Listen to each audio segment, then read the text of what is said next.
Assalamualaikum warahmatullahi wabarakatuh. Oke, siswa-siswi kelas 3B untuk pembelajaran tema hari ini ya, Bapak ingin membahas yang ada di subtema 4 ya, yang ada di buku paket ya. Oke, semuanya disiapkan buku paketnya.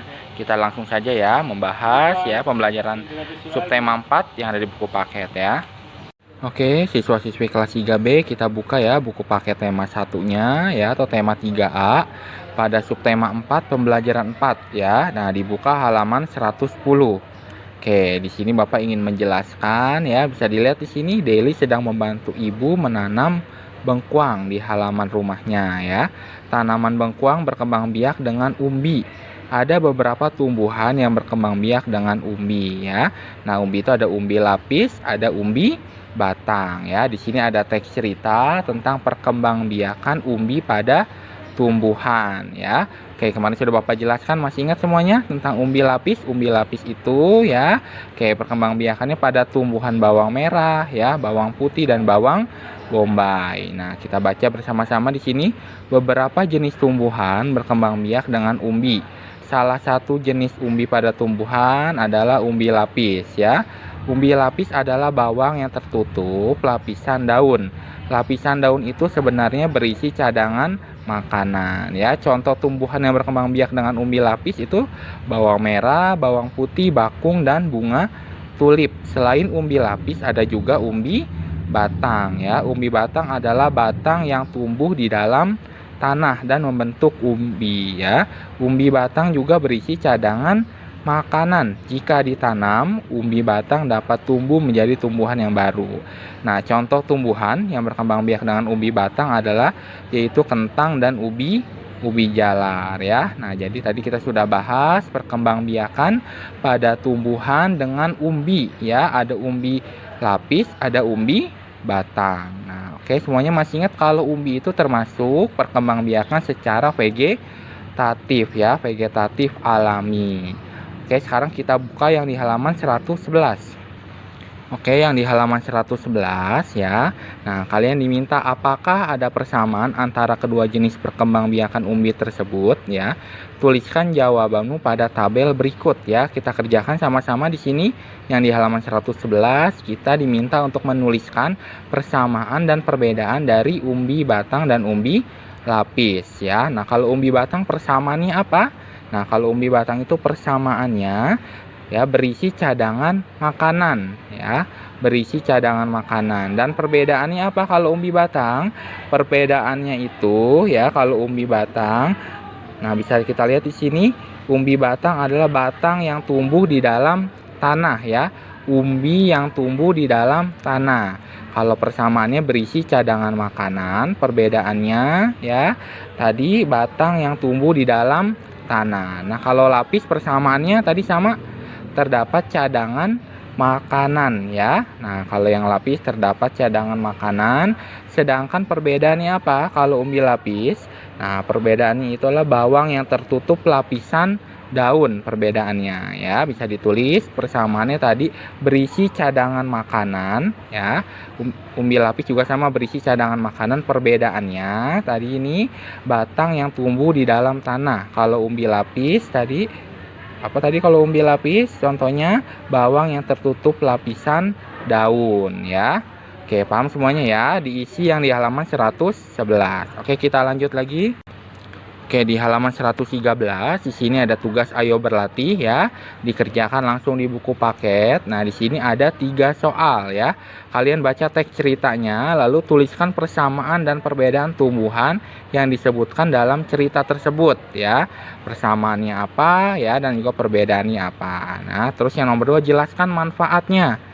Ya, jelaskan manfaat dari melakukan kegiatan dengan bekerja sama. Oke, masih ingat semua? Manfaat dari bekerja sama apa? Ya, membuat pekerjaan menjadi cepat selesai ya. Pekerjaan yang berat akan terasa lebih ringan. Nah, nomor 3, tuliskan dengan bahasamu cara bermain ukur lompat ya. Nah, ukur lompat yang ada di halaman 112 ya, dilihat di sini ya. Untuk soal nomor 3 jawabannya. Oke, kita lanjut lagi ya. Tadi sudah Bapak bahas nih yang soal ayo berlatih ya, dikerjakan di halaman 113. Oke, kita lanjut yang di halaman 114 ya, di pembelajaran 5-nya. Di sini ada percakapan antara Lani dan Nina ya. Kita lihat sama-sama. Di sini Lani dan Nina sedang berdialog ya, atau sedang percakapan. Nah, di sini Lani bertanya kepada Nina. Nah, Nina itu tumbuhan apa di pojok terasmu? Nah, Nina menjawab, oh itu namanya suplir. Nah, Lani bertanya, apakah tanaman suplir menghasilkan buah atau biji? Nah, kata Nina tidak. Tumbuhan itu tidak menghasilkan buah atau biji. Nah, oh begitu ya, jika tidak menghasilkan biji, bagaimana cara suplir itu dapat berkembang biak? Nah, suplir berkembang biak dengan spora ya. Spora itu apa? Spora adalah bagian tumbuhan yang berfungsi untuk memperbanyak tumbuhan. Pada tanaman suplir terdapat spora ya. Nah, dibaca di sini ya, percakapan antara Lani dan Nina. Oke, selanjutnya yang di halaman 100.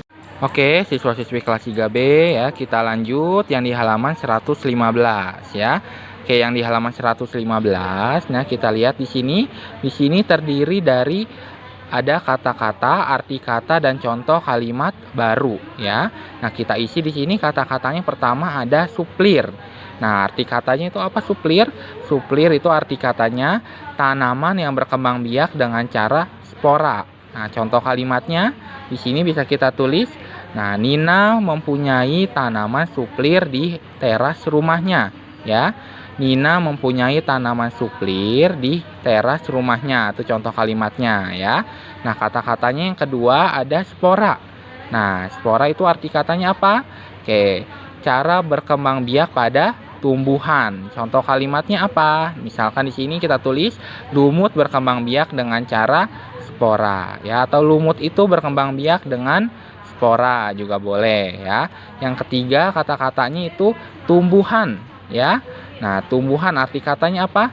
Tumbuhan itu arti katanya adalah tanaman yang diciptakan oleh Allah Subhanahu wa Ta'ala ya. Arti katanya boleh itu. Contoh kalimatnya apa tumbuhan ya?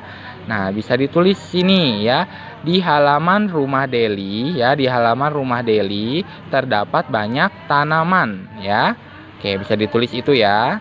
Nah, selanjutnya yang di bawah di sini Lani dan Nina saling bercerita tentang kebiasaan melestarikan lingkungan. Nah, sebagian dari lingkungan kita memiliki hak dan kewajiban yang harus kita laksanakan ya. Kita harus menjaga lingkungan, merupakan salah satu kewajiban kita sebagai warga negara. Nah, contohnya apa?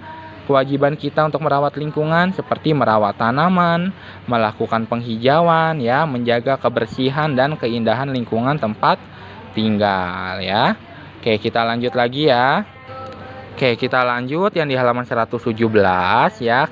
Kalian kerjakan lagi ya penugasannya. Ini soal nomor 1 sampai nomor 4 ya. Nih Bapak kasih contoh di sini. Nomor 1 diminta untuk membuat kalimat. Ya, bikin kalimatnya sini. Buatlah kalimat menggunakan kata-kata berikut. Boleh dikerjakan di buku tulis aja ya. Kalau nggak muat di buku tulis tema. Nah, tunas, bikin kalimatnya ya. Pohon pisang berkembang biak dengan tunas ya.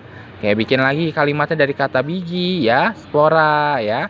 Oke, dilanjutkan ya, dikerjakan soal nomor 2, 3 dan 4. Dikerjakannya di buku tulis tema ya. Oke, mungkin itu aja ya. Sampai di sini dulu pembelajaran temanya ya, sampai di halaman 117.